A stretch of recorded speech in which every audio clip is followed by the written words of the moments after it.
صلاۃ التسبیح کے متعلق ہے، اور صلاۃ التسبیح کے متعلق یہ مسئلہ انتہائی اہمیت کا حامل اس لیے ہے کہ چونکہ صلاۃ التسبیح کے اندر جو تسبیحات پڑھی جاتی ہیں ان کو گننا، ان کو شمار کرنا، ان کا خیال اور پاس اور لحاظ رکھنا اتنا آسان نہیں۔ 300 مرتبہ کلمات پڑھنے پڑتے ہیں، سبحان اللہ والحمد للہ ولا الہ الا اللہ واللہ اکبر۔ تو یہ جو کلمات ہیں یہ 300 کا عدد مکمل کرنا لازمی ہوتا ہے، تب جا کے آپ کی صلاۃ التسبیح کی نماز مکمل ہوتی ہے۔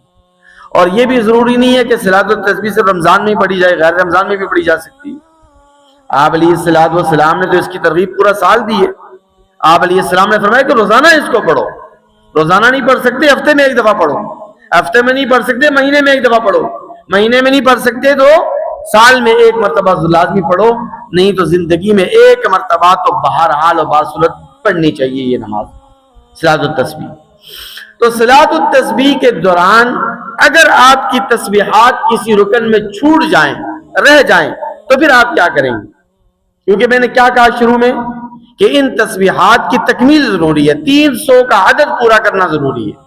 اگر ایک مرتبہ بھی یعنی 299 مرتبہ بھی اگر آپ نے یہ تسبیحات پڑھی تو اس صورت میں آپ کی صلاۃ تسبیح کی نماز نہیں ہوگی، آپ کی ساری محنت ضائع اور رائے گاہ چلی جائے گی۔ تو پہلی بات یہ کہ یہ تسبیحات اگر آپ کی چھوٹ جائیں تو آپ کیا کریں گے؟ دوسری بات یہ کہ آپ نے صلاۃ التسبیح کی نماز مکمل کر لی اور آخری قاعدے میں آپ کو یاد آ گیا کہ میرا 300 کا عدد ابھی تک مکمل نہیں ہوا، یہ تسبیحات میں نے ابھی تک 300 پوری نہیں کی ہیں، تو اس صورت میں آپ کیا کریں گے؟ تو یہ دونوں مسئلوں کی وضاحت آپ کے سامنے کرنی ہے، لیکن اس سے پہلے میں نے آپ کے سامنے اس صلاۃ التسبیح کی ایک عجیب فضیلت رکھنی ہے، اور وہ فضیلت ایسی ہے کہ آپ سن کر حیران اور ششدر ہو جائیں گے۔ نبی کریم صلی اللہ علیہ وسلم نے فرمایا کہ صلاۃ التسبیح پڑھنے کی وجہ سے اگر تمہارے گناہ عالج ریت کے برابر بھی ہوں تب اللہ تبارک و تعالی معاف فرمائے۔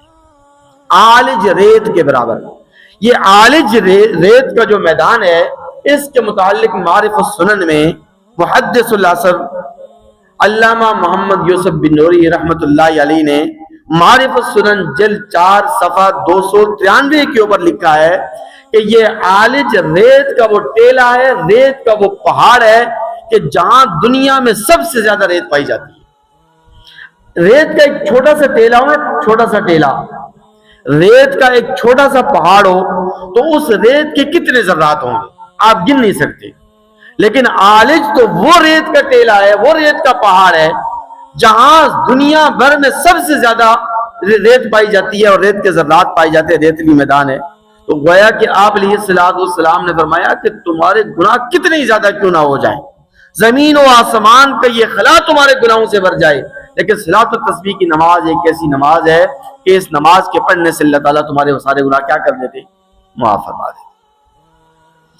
حضرت عبدالعزیز رحمت اللہ علیہ فرماتے ہیں کہ اگر کوئی شخص یہ چاہتا ہے کہ اللہ تبارک و تعالی مجھے جنت عطا فرمائے اور جنت بھی جنت الفردوس عطا فرمائے تو اسے چاہیے کہ وہ صلاۃ التسبیح کی نماز کا اہتمام۔ اور حضرت ابو عثمان خیری رحمت اللہ علیہ فرماتے ہیں کہ مصیبتوں اور غموں سے نجات دلانے کے لیے آج لوگ کتنے پریشان ہیں، مصائب و آلام کا شکار ہے، پریشانیوں کا شکار ہے، ہر ایک انسان کو کوئی نہ کوئی غم ضرور لگا ہوا ہے، کوئی نہ کوئی فکر ایک انسان کو لگی ہوئی ہے۔ تو غموں سے اور فکروں سے اور پریشانیوں سے نجات کے لیے صلاۃ التسبیح سے زیادہ مؤثر کوئی عمل نہیں ہے۔ یہ ابو عثمان خیری رحمت اللہ علیہ فرماتے ہیں، جو بہت بڑے بزرگ، بہت بڑے اللہ والے گزرے ہیں۔ عام محققین کا خیال یہ ہے کہ صلاۃ التسبیح کے جتنے فضائل اور مناقب قرآن اور حدیث کے اندر آئے ہیں اور نبی کریم صلی اللہ علیہ وسلم نے بیان فرمائے، ان تمام فضائل اور مناقب اور فوائد اور ثمرات کو جاننے کے بعد اگر کوئی مسلمان صلاۃ التسبیح کی نماز نہیں پڑھتا تو اس کا مطلب یہ ہے کہ وہ دین اسلام کا قدردان نہیں ہے، اس کے ہاں دین اسلام کی کوئی اہمیت نہیں ہے، اس لیے وہ اس نماز کو نہیں پڑھ رہا۔ حضرت عبداللہ بن عباس رضی اللہ تعالیٰ عنہما سے پوچھا گیا کہ جب ہم صلاۃ التسبیح کی نماز پڑھتے ہیں تو صلاۃ التسبیح کی نماز پڑھتے ہوئے ہمیں کون کون سی صورتیں پڑھنی چاہیے؟ کیونکہ 4 رکعت ہوتی ہے صلاۃ التسبیح. تو جن 4 رکعتوں میں کون کون سی صورتیں پڑھنی چاہیے؟ تو مسئلے کی وضاحت تو یہ ہے کہ کوئی سی بھی 4 صورتیں پڑھیں آپ کی نماز ہو جائے گی. پہلے چاروں میں سورہ اخلاص کیوں نہ پڑھ لیں، تب بھی کوئی حرج نہیں ہے. لیکن باقی بھی 114 صورتیں جو قرآن مجید کی ہیں وہ آپ جو بھی پڑھنا چاہے پڑھ سکتے ہیں. لیکن عبداللہ بن عباس رضی اللہ تعالی عنہما نے فرمایا کہ صلاۃ التسبیح کی 4 رکعتوں میں سے پہلی رکعت کے اندر سورۃ التکاثر پڑھی جائے، الہاکم التکاثر حتی زرتم المقابر. دوسری رکعت میں سورۃ العصر پڑھی جائے، والعصر ان الانسان لفی خسر. تیسری رکعت کے اندر سورۃ الکافرون پڑھی جائے، قل یا ایھا الکافرون لا اعبد ما تعبدون. اور چوتھی رکعت کے اندر سورۃ الاخلاص پڑھی جائے، قل هو اللہ احد اللہ الصمد. اب آپ کے ذہن میں یہ بات آ رہی ہوگی کہ سورۃ التکاثر بڑی ہے اور پھر سورۃ العصر چھوٹی ہے، پھر سورۃ الکافرون بڑی ہے، تو یہ تو ترتیب غلط ہو جائے گی، کیونکہ پہلی رکعت کے اندر لمبی سورت ہوتی ہے، دوسری میں اس سے تھوڑی چھوٹی، تیسری میں اس سے چھوٹی اور چوتھی میں بھی اس سے چھوٹی. تو یہ نفل نماز ہے بھائی صلاۃ التسبیح والی. نفل نماز کے اندر اس ترتیب کا خیال رکھنا ضروری نہیں ہے. اور معرفت سنن جلد 4 صفحہ 291 کے اوپر علامہ محمد یوسف بن نوری رحمۃ اللہ علیہ نے صلاۃ التسبیح کی ان 4 رکعتوں کی جو صورتوں کی ترتیب ہے وہ یہی بیان فرمائی ہے کہ پہلی رکعت کے اندر سورۃ التکاثر پڑھی جائے، دوسری رکعت کے اندر سورۃ العصر پڑھی جائے، تیسری رکعت کے اندر سورۃ الکافرون پڑھی جائے اور چوتھی رکعت کے اندر سورۃ الاخلاص پڑھی جائے. ایک اور بات سمجھنا بھی ضروری ہے کہ بعض لوگ یہ سمجھتے ہیں کہ یہ جو تسبیحات کے کلمات ہیں یہ صرف اور صرف سبحان اللہ والحمد للہ ولا الہ الا اللہ واللہ اکبر تک ہے، آگے پڑھنا جائز نہیں ہے. لوگ یہ سمجھتے ہیں ولا حول ولا قوت الا باللہ العلی العظیم پڑھنا جائز نہیں ہے. یہ بات غلط ہے. کلمات تو یہی ہیں اور اتنے بھی کافی ہیں، سبحان اللہ والحمد للہ ولا الہ الا اللہ واللہ اکبر. اتنے کلمات بھی آپ پڑھیں گے تو آپ کی صلاۃ التسبیح کی نماز ادا ہو جائے گی، کوئی کبھی پیشی واقع نہیں ہوگی. اجر و ثواب کے اعتبار سے نماز بھی اب کی مکمل ہو جائے گی. لیکن بہتر اور افضل اور علماء نے جو اچھا طریقہ بیان فرمایا ہے وہ یہ بیان فرمایا کہ 1-2 مرتبہ یا کبھی کبھار ان کلمات کو پورا بھی پڑھ لینا چاہیے، یعنی ولا حول ولا قوت الا باللہ العلی العظیم بھی پڑھ لینا چاہیے. اچھی بات ہے، افضل ہے اور بہتر ہے. اب آ جاتے ہیں اصل مسئلے کی طرف کہ اگر آپ کی ایک رکن کے اندر تسبیحات چھوٹ جائیں، رہ جائیں، بھول جائیں آپ، تو ان تسبیحات کو آپ کب پڑھیں گے؟ تو جواب یہ ہے کہ ان تسبیحات کو آپ اگلے رکن کے اندر ادا کر سکتے ہیں.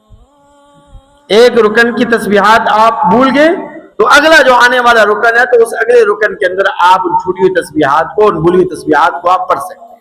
لیکن اس کے لیے بھی ایک شرط ہے، اور وہ شرط یہ ہے کہ اس اگلے رکن کے اندر آپ ان تسبیحات کو پڑھیں گے کہ جس کے بڑھ جانے کا خوف نہ ہو اور اس کے بڑھ جانے سے پہلے والے مقام کا بڑھ جانا منع نہ ہو. مثال کے طور پر آپ سے رکوع میں تسبیحات چھوٹ گئی، رکوع میں آپ نے 10 مرتبہ ان کلمات کو پڑھنا تھا، آپ بھول گئے، آپ نہیں پڑھ سکے. اب جب آپ قومے میں جائیں گے سمیع اللہ لمن حمیدہ ربنا لک الحمد، تو اب قومے کے اندر آپ ان چھوٹی ہوئی تسبیحات کو نہیں پڑھیں گے جو رکوع کے اندر آپ سے چھوٹی ہیں، بلکہ آپ پہلے سجدے کے اندر جا کر ان تسبیحات کو دہرائیں گے. یعنی پہلے سجدے میں آپ 10 کے بجائے 20 مرتبہ پڑھیں. اسی طرح اگر آپ کی پہلے سجدے کے اندر تسبیحات چھوٹی ہیں، پہلے سجدے کے اندر، تو ابھی آپ ان چھوٹی ہوئی تسبیحات کو جلسہ استراحت تو نہیں پڑھ سکتے. جلسہ استراحت سمجھتے ہیں نا، دونوں سجدوں کے درمیان جو وقفہ کیا جاتا ہے اس کو جلسہ استراحت کہتے ہیں. اس جلسہ استراحت میں پھر آپ ان پہلے سجدے میں چھوٹی تسبیحات کو مت پڑھیں، بلکہ پہلے سجدے کے اندر چھوٹی ہوئی تسبیحات کو پھر آپ اگلے سجدے میں دوسرے سجدے کے اندر ادا کر لیں. یعنی دوسرے سجدے کے اندر آپ 10 کے بجائے 20 مرتبہ پڑھیں. تو یوں آپ کی جو چھوٹی ہوئی تسبیحات ہے وہ کیا ہو جائیں گی؟ ادا ہو جائیں گی اور وہ پوری ہو جائیں گی. لیکن اگر آپ کو یہ چھوٹی ہوئی تسبیحات اس وقت یاد آتی ہیں کہ جب آپ صلاۃ التسبیح مکمل کر چکے ہیں، آخری قاعدے کے اندر آپ کو یاد آ گیا، التحیات آپ نے پڑھ لیا، آخری قاعدے کا تحیات تشہد آپ پڑھتے ہوئے آپ کو یاد آ گیا کہ اوہو میرا عدد 300 پورا نہیں ہوا، میری تسبیحات پوری نہیں ہوئی. تو ابھی آپ کیا کریں گے؟ بعض لوگ یہ کہتے ہیں، یہ سمجھتے ہیں کہ سجدہ سہو کریں گے تو سجدہ سہو سے جو نا وہ چھوٹی تسبیحات کی تلافی ہو جائے گی. تو یہ بات غلط ہے، کیونکہ سجدہ سہو جو واجب ہوتا ہے نا، یہ واجب کے چھوٹنے سے واجب ہوتا ہے. کوئی واجب آپ سے رہ گیا تو اس کی تلافی کے لیے سجدہ سہو کیا جاتا ہے. تو چونکہ یہ نماز ہی نفل ہے، صلاۃ التسبیح کی نماز ہی نفل ہے، اور یہ تسبیحات پڑھنا بھی مستحب ہے، تو آپ نے تو مستحب عمل کو چھوڑا، تو مستحب عمل کے چھوڑنے سے سجدہ سہو واجب نہیں ہوتا. اس سے سجدہ سہو سے اس کی تلافی نہیں ہوگی. آپ اپنی نماز کو اسی طرح مکمل کر لیں. یہ 4 رکعت جو آپ نے پڑھی ہوں گی، کیونکہ آپ کی تسبیحات نے پوری نہیں کی، اس لیے یہ آپ کی 4 رکعتیں نفل ہو جائیں گی. البتہ یہ کہ صلاۃ التسبیح کی فضیلت آپ کو حاصل نہیں ہوگی. صلاۃ التسبیح کی فضیلت کو حاصل کرنے کے لیے پھر دوبارہ آپ کو صلاۃ التسبیح پڑھنی پڑے گی.